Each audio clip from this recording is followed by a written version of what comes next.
In the mid-1800s, tensions between settlers and the Plains Indians had reached their breaking point, as the Indians resented the settlers' increasing encroachment upon their ancestral lands. Congress wanted to protect the settlers and approve the construction of forts along the Oregon Trail, each manned by a regiment of mounted riflemen. Laramie, founded in 1849, was the second of these forts. Laramie became the gateway to the Northwest and was fondly referred to as the Queen of the Frontier Forts. For years, Fort Laramie was all that stood between order and chaos along the plains. Even after the wave of settlers receded, troops were needed to inspect and defend the recently completed transcontinental telegraph line of 1861. When swarms of prospectors and miners rushed to the goldfields of the Black Hills, violating a number of terms established in the Treaty of 1868, the Sioux, who kept the hills as sacred land, were incensed and waged a war to drive off the intruders. Fort Laramie became the staging point for the United States Army's counteroffensives. By the end of the 1880s, however, Fort Laramie had outlived its usefulness. Relative peace and harmony settled upon the plains.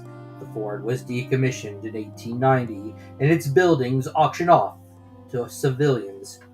Today, Fort Laramie is a National Historical Site, popular with tourists longing to catch a glimpse of a time when the West had not yet been won, when the frontier was a place where life was cheap and only the fittest, or those with the best aims, survived. There are indications that more than just the fort's buildings have been preserved at Fort Laramie.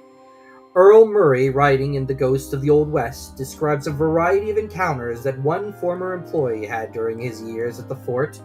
Mike Caligion worked at Fort Laramie from 1971 to 1985. After so many years out there, Mike said, "You don't say anything, because people would think you were batty, but I've seen them, and so have others." Included among Mike's various duties was the closing and locking of the heavy doors to what used to be the captain's quarters. Quarter A. Each night, Mike would perform the task, make his rounds, and then return to Quarter A, only to find the doors unlocked, standing wide open.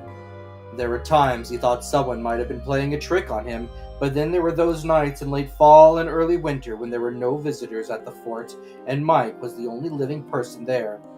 Mike also described how he would hear noises coming from the second floor, but when he investigated, he could find nothing responsible for the sounds. The incident scared Mike, for he could find no explanation for their occurrences. He suspected that the fort was haunted. His suspicions were confirmed when he was grabbed and slapped by an invisible being. But rather than run from the problem, Mike confronted it. Refusing to deal with a nameless entity, Mike christened his particular spirit George. He would address it, asking George not to interfere with his duties. The tactic worked. George's mischievous spirit was tamed.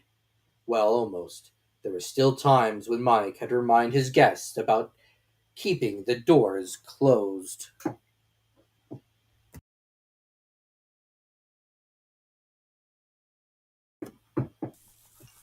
George is not the only spirit adding excitement and mystery to the atmosphere at Fort Laramie.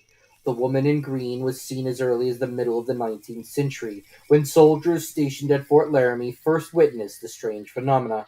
In 1871, Lieutenant James Nicholas Allison, the fort's new cavalry commander, set out from Fort Laramie with a group of fellow soldiers to hunt wolves. At some point, Allison was separated from the crew, and he found himself alone in the windswept plains.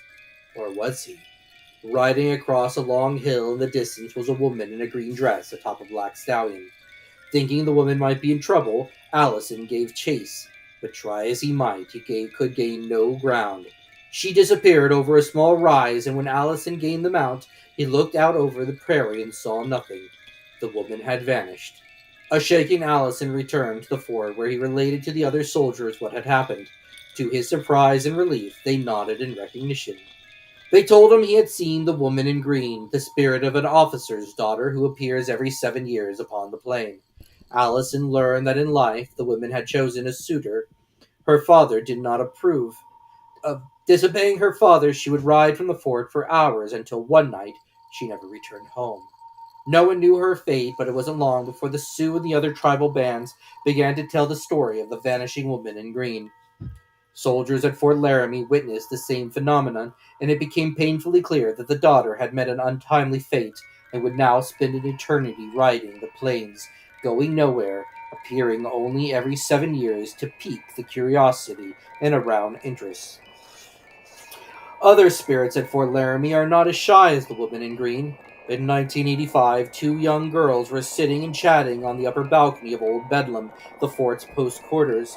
Their conversation was interrupted when a rapping at the window behind them caught their attention. There in the window was a man dressed in a cavalry officer's uniform. "Be quiet," he ordered. "We're trying to have a meeting." The moment the words left his mouth, the officer vanished. The two girls stared in shock at the window before retreating down the stairs. Visitors to Fort Laramie feel the undeniable pull of history as they walk its grounds.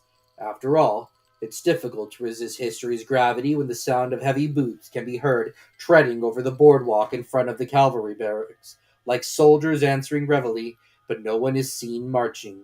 The past truly comes to life in this grandest of frontier forts, sometimes with a vibrancy and vitality unsettling to the unprepared visitor.